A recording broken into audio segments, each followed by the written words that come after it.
welcome to Biology, the scientific study of life. Abiotic factors. The last question in our flow chart considers abiotic factors as limits to distribution. The global distribution of organisms broadly reflects the influence of abiotic factors such as regional differences in temperature, water, and sunlight. Throughout this discussion, keep in mind that the environment is characterized by both spatial heterogeneity and temporal heterogeneity. In other words, it varies in both space and time, although two regions of Earth may experience different conditions at any given time. Daily and annually fluctuations of abiotic factors may either blur or accentuate regional distinctions. Temperature. Environmental temperature is an important factor in the distribution of organisms because of its effect on biological process. Cells may rupture if the water they contain freezes at temperatures below 0 C, and the proteins of most organisms denature at temperatures above 45 C.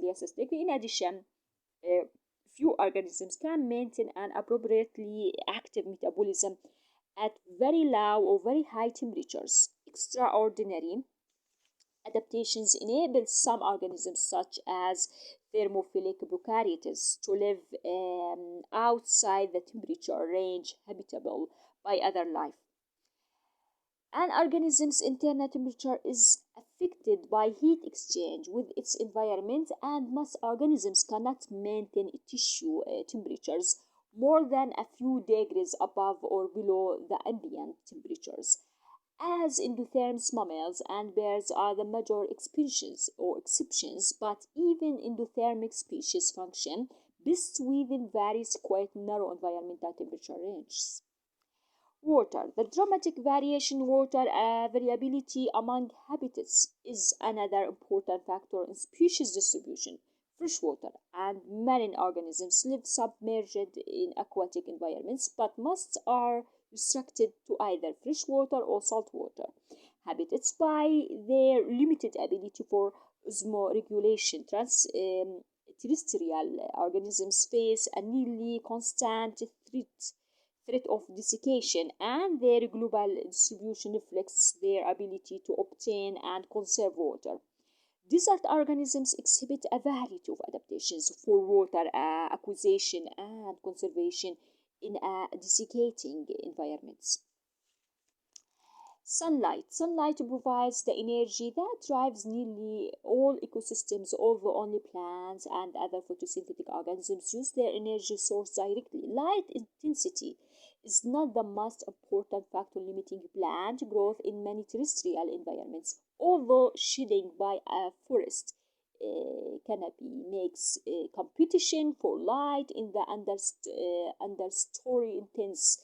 In aquatic environments, however, the intensity and quality of light limit the distribution of photosynthetic organisms. Every meter of water depth selectively absorbs about 45% of the red light and about 2% of the blue light passing through it. As a result, most photosynthesis in aquatic environments occurs relatively near the surface. The photosynthetic organisms themselves absorb some of the light that penetrates further, reducing light levels in the waters below. Light is also important to the development and behavior of the many organisms that are sensitive to photoperiod. The relative lengths of the daytime and nighttime photoperiod is a more reliable indicator than temperature for cueing seasonal events such as flowering by plants or migration by animals. Wind. Wind amplifies the effects of environmental temperature on organisms by increasing heat loss due to evaporation and convection. It also contributes to water loss in organisms by increasing the rate of evaporative cooling in animals and transpiration in plants. In addition, wind can have a substantial effect on the morphology of plants by inhibiting the growth of limbs on the windward side of trees, resulting in a flagged appearance, as shown in this figure. A flagging of trees limbs due to wind. Notice the direction also.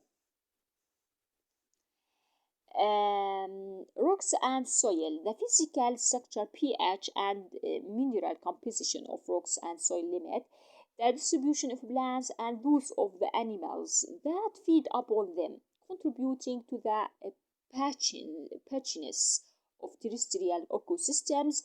In streams and rivers, the composition of the substrate bottom surface can affect water chemistry, which in turn influences the resident organisms in freshwater and marine environments. The structure of the substrate determines the organisms that can attach to or burrow in it.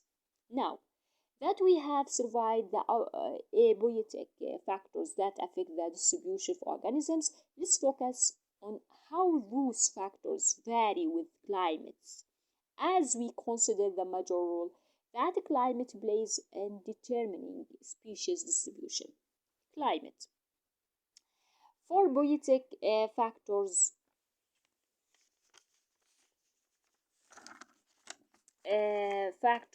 temperature, water, sunlight, and wind are the major components of a climate.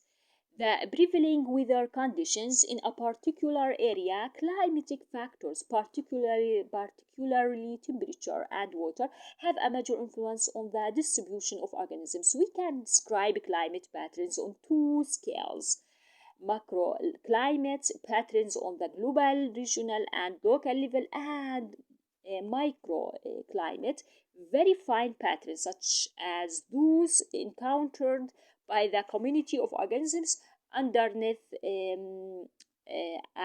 fallen log. First, let's consider Earth's macroclimates. Global climate patterns. Earth global climate patterns are determined largely by the input of solar energy and the planet's movements in space.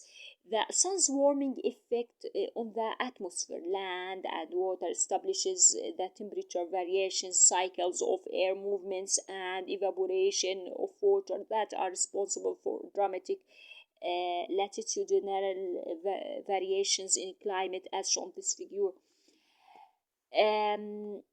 This figure summarizes Earth's climate patterns and how they are formed.